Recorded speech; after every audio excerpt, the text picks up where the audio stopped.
ligi ngumu, kwa sababu kila mwaka inapokwenda ligi inakuwa tofauti. Kila mwaka unapozidi kwenda ligi inazidi kuwa ngumu.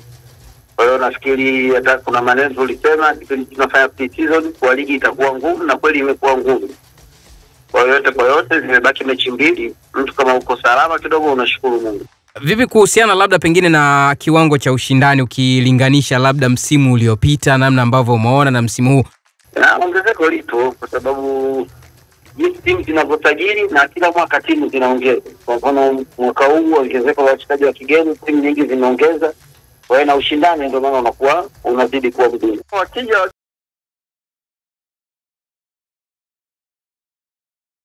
wageni nao wanaleta chachu, changamoto inakuwepo. Unaona wapiga watu bora, kwa hiyo na nyinyi wa ndani inabidi muwe bora. Msikie kiwango kile cha ubora au zaidi. Muadhidi ili ugombania nafasi. Kwa hiyo nafikiri wakija wachezaji bora zaidi ndio vizuri zaidi na ligi yetu itazidi kuwa imara zaidi. Ina maana mwaka huu ushindani mkubwa. Ndio maana mpaka sasa hivi bingwa hajulikani.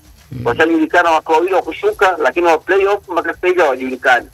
Unaona? Kwa hiyo ligi ya mwaka huu ilikuwa ngumu. Sawa coach, shukrani sana.